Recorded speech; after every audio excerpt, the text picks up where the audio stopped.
The old pickup truck rattled down the dusty country road, kicking up gravel as I gripped the steering wheel tighter than necessary.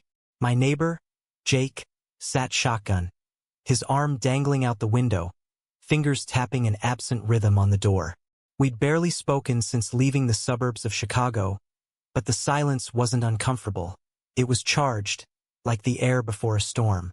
What started as a simple favor to check on my grandpa's abandoned farm turned into something I never saw coming, especially when Jake confessed his feelings under the starlit sky that first night.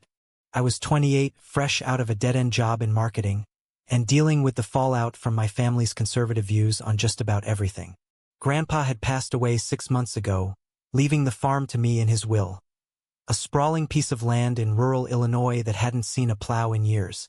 I figured I'd sell it quick, but the realtor insisted I inspect it first. Jake, my neighbor from across the street, overheard me complaining about the drive and offered to tag along. He was 30, a mechanic with grease-stained hands and a quiet demeanor that hid a world of thoughts. We'd been friendly for years, barbecues, borrowing tools, but nothing more, or so I thought. As we pulled up to the weathered farmhouse, the sun was dipping low, casting long shadows over the overgrown fields. The place looked like a relic from another era. Peeling paint on the siding, a barn with a sagging roof, and wildflowers choking the front porch. "Looks like a ghost town," Jake muttered, hopping out and stretching his legs. I nodded, unlocking the door with the key from Grandpa's estate. Inside, dust motes danced in the fading light, and the air smelled of musty wood and forgotten memories. We dropped our bags in the living room, where an old couch sagged under the weight of time. That evening, as we explored the property, Jake opened up about his life. Over sandwiches we'd packed, sitting on the porch steps, he talked about growing up in a small town not unlike this one. Strict parents, church every Sunday, the whole 9 yards. "They'd flip if they knew," he said, staring at the horizon. "Knew what?" I pressed gently, and that's when he looked at me, his blue eyes steady. "That I'm gay, Alex. Always have been, but I've kept it buried deep." My heart skipped. I come out in college, faced the backlash from my folks, but hearing Jake say it out loud, here in this isolated place, felt like a door cracking open. The next day, we dove into assessing the farm. I wanted to catalog what could be salvaged, tools in the barn, furniture in the house, while Jake fixed up the generator to get some power running. As we worked side by side, sweat soaking our shirts, the conversations flowed deeper. He shared stories of high school crushes he never acted on, the fear of being ostracized in his blue-collar world. I told him about my ex, Mark, who bailed when things got real with my family. "They think it's a phase," I said, hammering a loose board on the fence. "Like I can just choose to be straight." Jake paused, wiping his brow.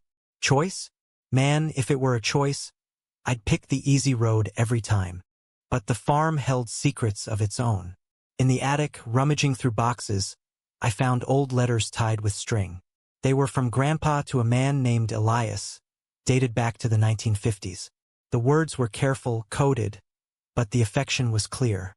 "My dearest E," one began, "the days without you drag on like eternity." My hands trembled as I read them aloud to Jake. Grandpa, he was like us. Jake's face softened, a mix of surprise and empathy. Explains why he never remarried after Grandma died young. He was hiding too. That discovery stirred something in us. As night fell, we built a fire in the pit out back, the flames flickering against the dark. Jake's hand brushed mine as he passed a beer, and neither of us pulled away. "What if we don't have to hide anymore?" he whispered. The kiss that followed was tentative at first, then urgent, born from years of suppression. It wasn't about lust. It was about finally feeling seen. But even in that moment of connection, doubt crept in. What would happen when we returned to the real world? The following morning, reality hit hard. A neighbor from down the road, an old-timer named Mr. Harlan, stopped by unannounced. He'd known Grandpa and wanted to welcome the new owner. Over coffee, his eyes narrowed when he saw Jake and me together, too close for comfort in his mind. "You boys related?" he asked, suspicion lacing his tone. We laughed it off, but his parting words lingered. This town's got traditions. Don't go changing things. It was a subtle warning, the kind that echoed the societal pressures we'd both fled. As the days blurred, our bond grew amidst the farm's isolation. We repaired the roof together, shared meals, and talked late into the night about dreams deferred. Jake admitted he'd always noticed me, but fear held him back. "You're out and proud," he said. "I'm still in the shadows." I encouraged him, but inside I worried. My family was planning a visit soon. What if they sensed something? One afternoon, while clearing the overgrown orchard, Jake found an old journal in the toolshed. It was Grandpa's, filled with entries about his love for Elias and the pain of secrecy. "Society demands conformity," one page read, "but the heart knows no bounds." Reading it aloud, tears stung my eyes. Jake pulled me close, his embrace a silent promise. Yet, the outside world intruded again when my phone buzzed with a text from my sister. "Mom and Dad want to know if you're selling the farm. They don't want you wasting time there." Tension built as we debated our future. Jake wanted to come out, inspired by Grandpa's hidden life, but feared losing his job, his friends. I pushed back, arguing that timing mattered in a conservative community. "It's not just about us," I said. "What about the backlash?" Our first argument erupted, voices raised under the barn's rafters. "You're scared too," Jake accused. He was right. I was. By the end of the week, the farm felt like our sanctuary, but cracks appeared. Mr. Harlan returned with a couple of locals, ostensibly to offer help, but their stares said otherwise. Whispers about city boys and unnatural ways floated in the air. Jake stood tall, but I saw the hurt in his eyes. As the sun rose on our second week at the farm, the weight of Grandpa's secrets hung heavier. We'd spent the previous night poring over more letters, piecing together a tragic love story. Elias had been a farmhand, their relationship blossoming in stolen moments, but societal norms forced them apart. Grandpa married Grandma out of duty, burying his truth. "I can't let that be my story," Jake said, his voice firm as we sipped coffee on the porch. I agreed, but the fear gnawed at me, fear of rejection, of violence in this rural pocket where progress moved slow. Work on the farm became our outlet. We mended fences, quite literally hauling wire and posts across the fields. Jake's strength impressed me. He'd strip off his shirt in the heat, muscles flexing, but it was his vulnerability that drew me in. During breaks, we'd sit under an old oak tree, sharing stories. He talked about his estranged brother, a devout Christian who cut ties over lifestyle choices Jake hadn't even admitted yet. "If he knew, it'd be over," Jake confessed. I shared my own scars. Thanksgiving dinners where Dad's homophobic jokes landed like punches, Mom's silent complicity. One evening, a storm rolled in, thunder shaking the old house. Power flickered out, leaving us in candlelight.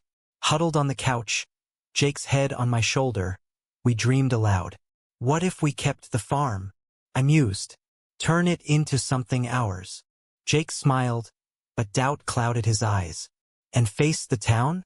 They're already talking. Indeed, a trip to the local store earlier that day had proven it.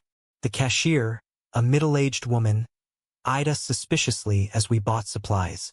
"You two partners?" she asked, the word dripping with implication. We mumbled yes, meaning business partners, but her smirk said she knew better. The conflict escalated when my family called. Dad's voice boomed through the speaker. "Alex, get back here and sell that dump. We don't need you playing farmer." When I mentioned Jake helping, silence stretched. "That neighbor boy? Keep it professional, son." The unspoken judgment stung. Hanging up, I paced the kitchen, frustration boiling. Jake tried to calm me, but it sparked another fight. "Why do you let them control you?" he demanded. "Because they're family," I shot back. The words hung a chasm between us. Seeking solace, we drove to a nearby lake the next day. Swimming in the cool water, tensions eased. Jake pulled me underwater for a playful kiss, emerging laughing. "This is what matters," he said. But on the way back, we passed a church with a sign. "Marriage, one man, one woman." It was a stark reminder of the world outside our bubble.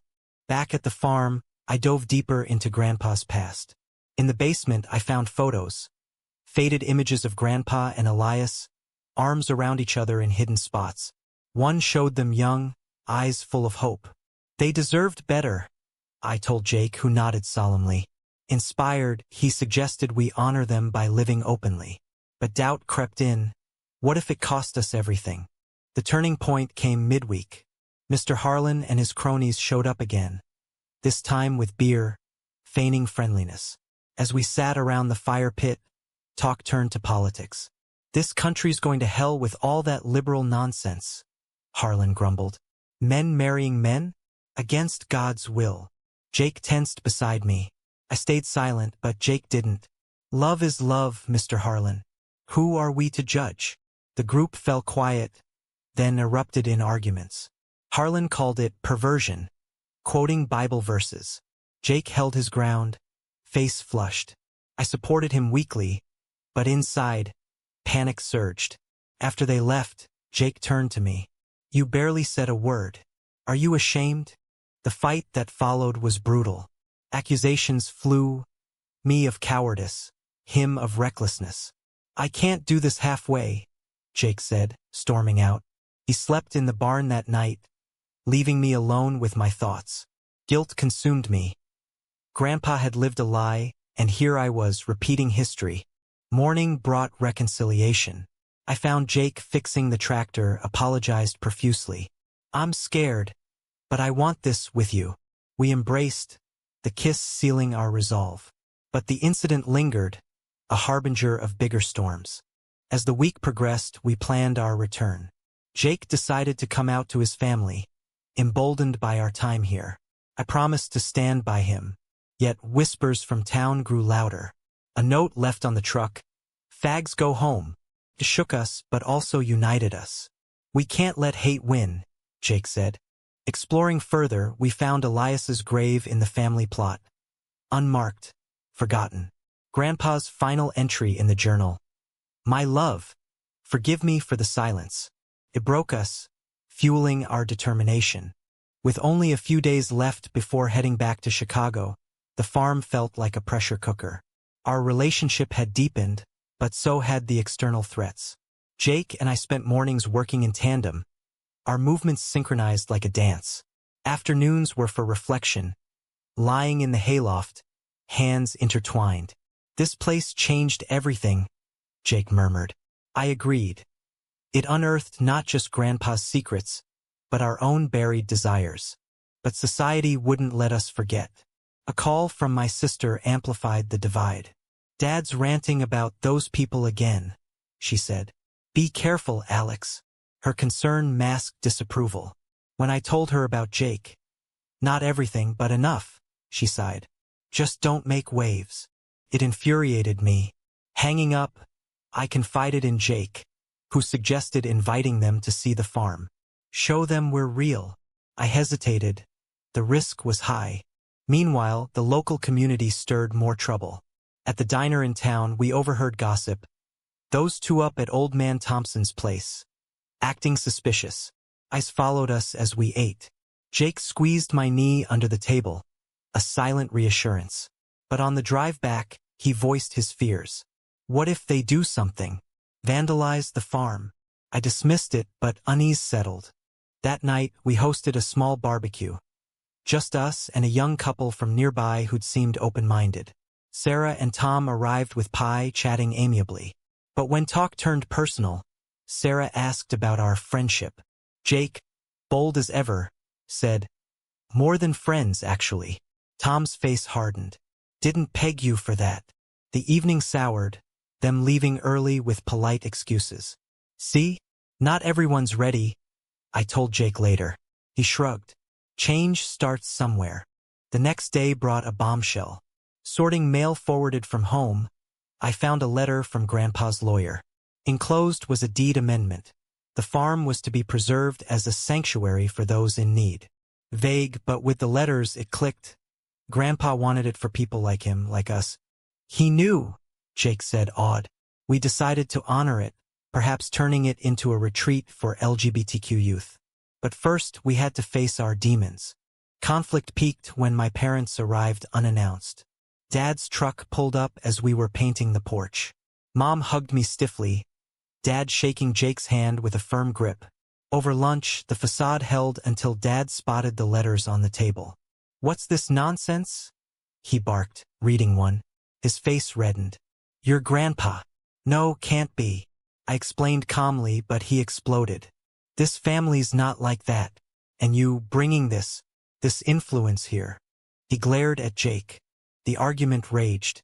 Dad called it a phase, a sin. Mom cried, pleading for normalcy. Jake defended us, recounting his own struggles. "Love isn't wrong." Dad stormed out, Mom following. "Think about what you're doing," she whispered.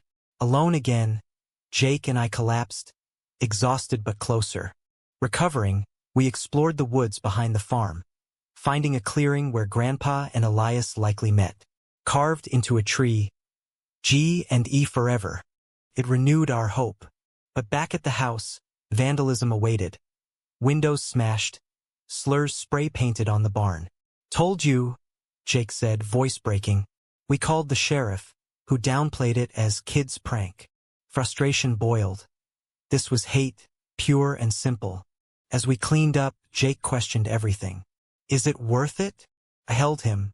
"Yes, because we're not alone anymore." Our resolve hardened, but the incident sparked debate. Fight or flee? The vandalism shattered our illusion of safety, but it also ignited a fire within us. As we scrubbed the hateful words from the barn, Jake and I vowed to push forward. "We'll make this place a beacon," he said, determination in his eyes. I nodded, though doubt lingered. Reporting the crime to the sheriff yielded little. A perfunctory investigation, promises of patrols. "Small town, big prejudices," Jake quipped bitterly. My family's visit lingered like a bad dream. Dad texted later, "Come home alone. We need to talk." I ignored it, focusing on Jake. We spent evenings planning the farm's future, workshops, counseling, a safe space. "For kids like we were," Jake said. But funding, logistics, overwhelming yet exciting. Tension mounted with more intrusions. Harlan dropped by, feigning concern about the vandalism. Heard about the trouble. Probably outsiders. His smirk betrayed him.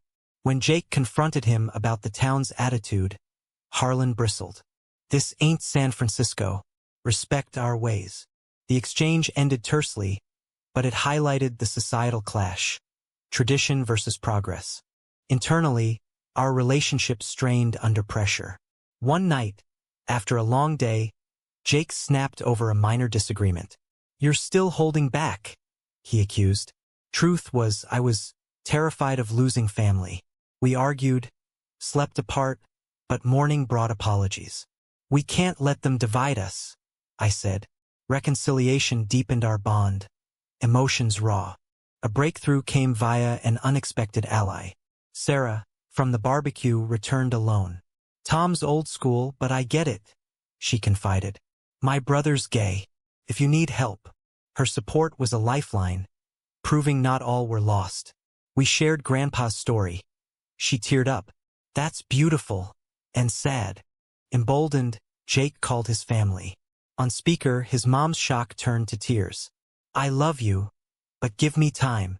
His brother hung up. Mixed results, but a start. "Feels freeing," Jake admitted. As our time wound down, we hosted a small gathering, Sarah and a few progressives from town. Discussions flowed, rights, acceptance. One attendee shared his coming-out horror. Another, hope for change. It was empowering, but word spread. The next day, protesters, a handful with signs, gathered at the gate. "Protect our values," they chanted. Harlan led them. We stayed inside, hearts pounding. Sheriff dispersed them, but the message was clear. Resistance. In the aftermath, Jake and I reflected.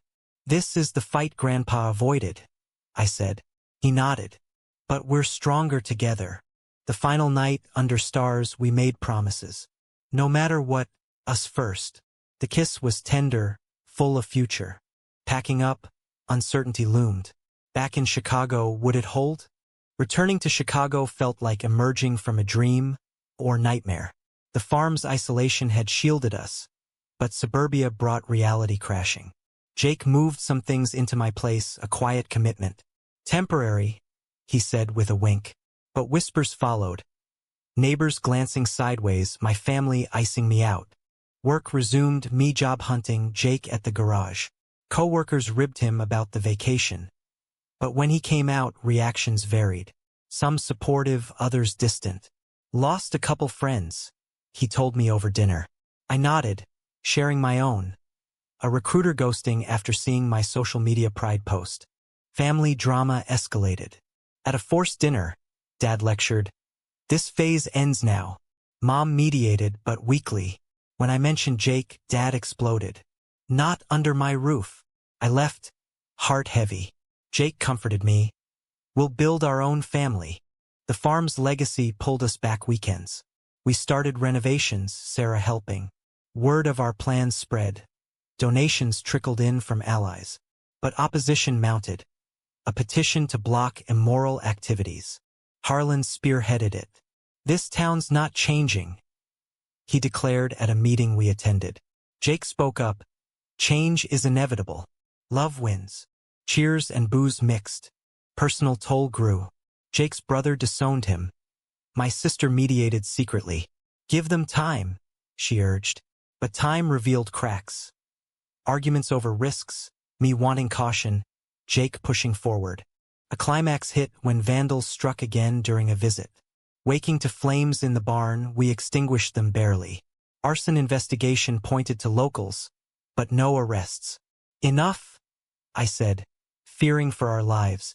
Jake disagreed. "Running means they win." Debate raged. Sell or fight. Our relationship strained, but love endured.